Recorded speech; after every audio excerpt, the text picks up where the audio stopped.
Hello viewers, welcome back to my channel. আজ আমি আপনাদের সঙ্গে শেয়ার করব একটি দুর্দান্ত চিকেনের রেসিপি। আজ আমি রান্না করব বিহারি স্টাইলে চিকেন। এই জিভে জল আনা রেসিপি ট্রাই করতে হলে কিন্তু অবশ্যই পুরো রান্নাটি দেখতে হবে। এটি দেখতে যতটা সুন্দর হয়, খেতেও কিন্তু ততটাই সুস্বাদু হয়। আশা করি আমার আজকের এই রেসিপিটি আপনাদের ভীষণ ভালো লাগবে। যদি ভালো লাগে তাহলে আমার রেসিপিটিকে লাইক করবেন এবং আমার চ্যানেলে নতুন এসে থাকলে আমার চ্যানেলটিকে সাবস্ক্রাইব করতে ভুলবেন না। এই রেসিপিটি করার জন্য আমি এখানে কি উপকরণ নিয়েছি আপনারা সেগুলো একবার দেখে নিন। সবার প্রথমে এখানে আমি নিয়েছি পেঁয়াজ। সেগুলোকে কিন্তু খুব ভালো করে এরকম সরু সরু করে এবং পাতলা করে কেটে সেগুলোকে খুব ভালো মতো আলাদা করে নিয়েছি। সাথে নিয়েছি রসুন, নিয়েছি 3টে কাঁচা লঙ্কা এবং সাথেই রয়েছে আদাগুলোকে টুকরো করে নিয়েছি। রসুন, কাঁচা লঙ্কা এবং আদা এগুলোকে কিন্তু আমি থেতো করে নেব। কোনো কিছুই আমি বেটে ইউজ করছি না, এই সমস্ত জিনিসগুলো আমি থেতো করে নেব। সাথে এখানে নিয়েছি আমি গোটা রসুন কিন্তু বিহারি স্টাইল চিকেনের মেইন ইনগ্রিডিয়েন্ট, এটা কিন্তু বাদ দেবেন না, খেতে কিন্তু ভীষণই সুস্বাদু লাগে। সাথেই এখানে নিয়েছি আমি ফোড়নের জন্য দারচিনি, রয়েছে বড় এলাচ, ছোট এলাচ, সাথেই রয়েছে সাদা জিরে এবং রয়েছে একটি শুকনো লঙ্কা। এগুলো যাবে ফোড়নে এবং একই সঙ্গে এখানে আমি নিয়েছি জাবিত্রী এবং জায়ফল। এখানে গুঁড়ো মশলার মধ্যে নিয়েছি আমি লঙ্কার গুঁড়ো, সাথেই লাগবে হলুদ গুঁড়ো এবং একই সঙ্গে লাগবে ধনে গুঁড়ো। বন্ধুরা, এই রেসিপিতে কিন্তু আমি জিরের গুঁড়ো ইউজ করছি না। এখানে আমি নিয়েছি গরম মশলা পাউডার এবং সাথেই নিয়েছি চাট মশলা। একই সঙ্গে লাগবে পরিমাণ মতো নুন এবং রান্নাটি অবশ্যই করতে হবে সর্ষের তেলে।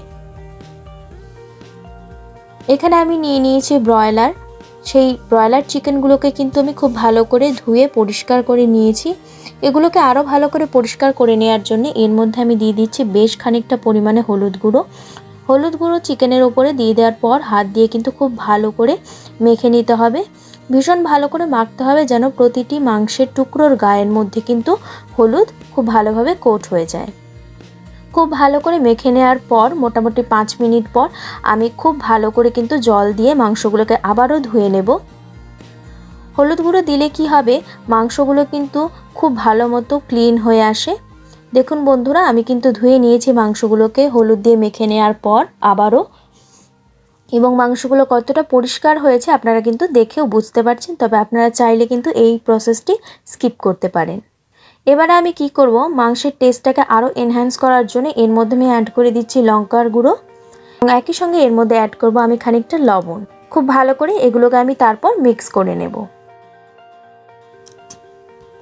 লবণ এবং লঙ্কার গুঁড়ো দিয়ে সেগুলোকে মেখে নেওয়ার পর কিন্তু আমি এই চিকেনের পিসগুলোকে ফ্রাই করে নেব। তবে চিকেনের পিসগুলোকে কিন্তু পুরোপুরি ফ্রাই করব না। ফ্রাই করে নেওয়ার জন্য আমি কড়া গরম করে এর মধ্যে দিয়ে দিয়েছি বেশ খানিকটা পরিমাণে সর্ষের তেল গরম হয়ে এসেছে। আপনারা দেখলেই বুঝতে পারবেন, যখন তেলটা খুব ভালো মতো গরম হবে তখন কিন্তু তেলের থেকে ধোঁয়া বেরোতে থাকবে এবং তেলটাও হালকা হয়ে আসবে। সেই মুহূর্তে আমি এর মধ্যে দিয়ে দিলাম লবণ এবং লঙ্কার গুঁড়ো দিয়ে কোট করে নেওয়া মাংসের পিসগুলো। মাংসটাকে এইভাবে ভাজতে হবে যাতে মাংসের ওপরের অংশটা কুক হয়ে আসে কিন্তু ভেতরটা কাঁচা থেকে যায়। অর্থাৎ চিকেনের পিসগুলো পুরোপুরিভাবে কিন্তু সেদ্ধ হবে না, শুধুমাত্র ওপরের অংশটুকুই সেদ্ধ হবে এবং এইভাবে ভাজতে মোটামুটি 3 থেকে 4 মিনিটের মতো সময় লাগবে।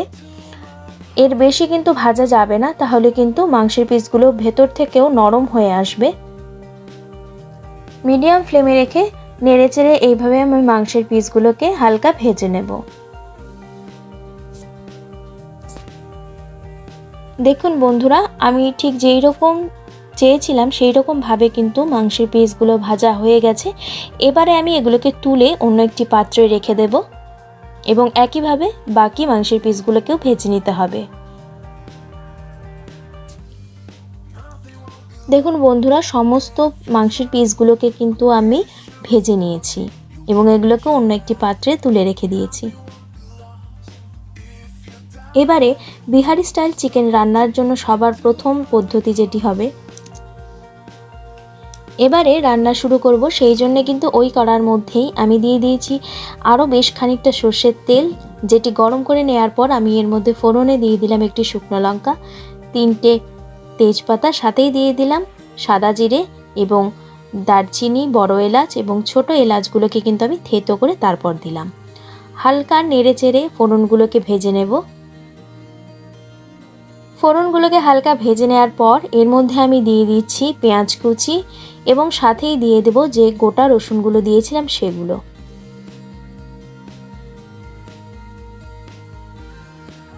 পেঁয়াজ কুচি এবং গোটা রসুনগুলো দিয়ে দেওয়ার পর খুব ভালো করে মিডিয়াম ফ্লেমে রেখে পেঁয়াজগুলোকে ভেজে নিতে হবে। যারা আমার রান্না প্রথমবারের জন্য দেখছেন তাদের কাছে অনুরোধ করব, আমার রান্না ভালো লাগলে আমার চ্যানেলটিকে অবশ্যই সাবস্ক্রাইব করবেন এবং পাশের বেল আইকনটি ক্লিক করতে ভুলবেন না। পেঁয়াজগুলো 2-3 মিনিটের মতো হালকা নেড়েচেড়ে মিডিয়াম ফ্লেমে রেখে ভেজে নেওয়ার পর এর মধ্যে আমি অ্যাড করে দিচ্ছি থেতো করে রাখা রসুন এবং সাথেই দিয়ে দিচ্ছি থেতো করে নেওয়া কাঁচা লঙ্কা। সমস্ত কিছু কিন্তু আমি এইভাবে থেতো করেই নিয়েছি, আমি কিন্তু এগুলোকে বেটে দিচ্ছি না। এবারে আবারও খুব ভালো করে নেড়ে চেড়ে আমি পেঁয়াজগুলোকে হালকা ফ্রাই করে নেব। তবে আদাটা কিন্তু এই মুহূর্তে আমি দিলাম না, আদাটা আমি আরও খানিকক্ষণ বাদে দেব। এখন বন্ধুরা পেঁয়াজগুলো কিন্তু অনেকটাই ভাজা হয়ে এসেছে, এই পর্যায়ে আমি এর মধ্যে অ্যাড করে দিলাম আদাগুলোকেও আমি খুব ভালো করে থেতো করে নিয়েছি। এই পর্যায়ে এর মধ্যে আমি অ্যাড করে দিচ্ছি নুন।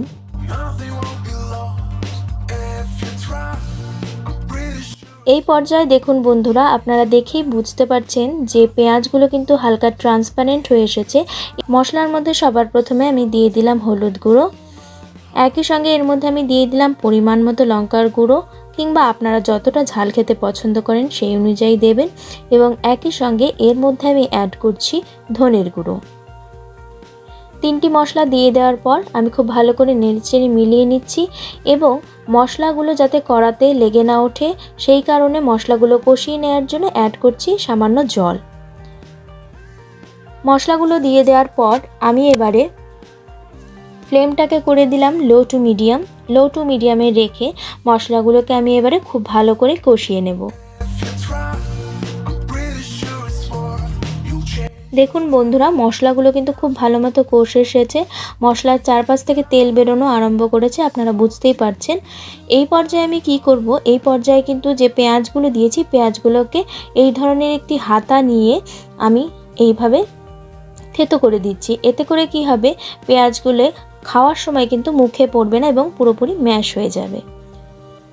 খুব ভালো মতো ম্যাশ করে দেওয়ার পর এর মধ্যে আমি দিয়ে দিলাম ভেজে রাখা চিকেনের টুকরোগুলো। দিয়ে দেওয়ার পর আমি খুব ভালো করে কিন্তু মিডিয়াম ফ্লেমে রেখে চিকেনগুলোকে নেড়ে চেড়ে মশলার সঙ্গে মিশিয়ে নিচ্ছি। এবারে ফ্লেমটাকে মিডিয়ামে রেখেছি আমি। চিকেন হতে কিন্তু খুব বেশি টাইম লাগবে না, যেহেতু চিকেনগুলো আগে থেকে খানিকটা ভাজা রয়েছে। খুব ভালো করে নেড়ে চেড়ে মিলিয়ে নিতে হবে যাতে প্রত্যেকটি চিকেনের গায়ে মশলা খুব ভালোভাবে লেগে যায়। আমি খুব ভালো মতো নেড়ে চেড়ে মিলিয়ে নিলাম। মাংসও কিন্তু অনেকটাই নরম হয়ে গেছে। এবারে এর মধ্যে আমি অ্যাড করছি পরিমাণ মতো জল। আমি যতটা গ্রেভি রাখবো সেই অনুযায়ী কিন্তু এর মধ্যে ফুটন্ত গরম জল অ্যাড করে দিলাম। এবারে এটাই কিন্তু এর মধ্যে আমি অ্যাড করে দিচ্ছি গরম মশলা পাউডার। আমি কিন্তু প্রতিবার মাংস রান্নার শেষে গরম মশলা পাউডার অ্যাড করি, তবে এই রান্নায় কিন্তু আমি আগেই অ্যাড করছি গরম মশলা পাউডার, এবং সাথেই এর মধ্যে দিয়ে দিচ্ছি জাবিত্রী এবং একই সঙ্গে জায়ফল ক্রাশ করে নিয়েছি, সেগুলোও এর মধ্যে আমি দিয়ে দিচ্ছি। এবং বন্ধুরা, এই পর্যায়ে কিন্তু চিকেন মশলাটাও দিতে হবে। কোনো কারণবশত চিকেন মশলাটা দেওয়ার সময় আমার ক্যামেরায় শ্যুট হয়নি, সেই কারণে আপনাদের দেখাতে পারিনি, তবে এর মধ্যে কিন্তু চিকেন মশলাটা অবশ্যই অ্যাড করবেন। এবারে আমি ফ্লেমটাকে হাই ফ্লেমে রেখে ফুটিয়ে নেব। খানিকক্ষণ ফুটিয়ে নেওয়ার পর আমি এবারে ঢাকনা লাগিয়ে দিচ্ছি এবং ফ্লেমটাকে অফ করে দিচ্ছি। ফ্লেম অফ করে ঢাকনা লাগিয়ে মোটামুটি 5 মিনিট রাখার পর আমি আবারও ঢাকনা খুলে দিচ্ছি। আমার আজকের রেসিপি কিন্তু তৈরি। আপনারা দেখেই বুঝতে পারছেন যে এই চিকেনের রেসিপিটি কতটা সুস্বাদু এবং দেখতে যতটা সুন্দর হয়েছে খেতে কিন্তু ততটাই সুস্বাদু। আশা করি আমার আজকের এই বিহারি স্টাইল চিকেনের রেসিপিটি আপনাদের ভালো লেগেছে। যদি ভালো লাগে ভিডিওটিকে অবশ্যই লাইক করে আমার পাশে থাকবেন। আজ তবে এইটুকুই, দেখা হবে আবারও আগামী দিনে নতুন আরেকটি রেসিপি নিয়ে। ভালো থাকবেন বন্ধুরা, সুস্থ থাকবেন।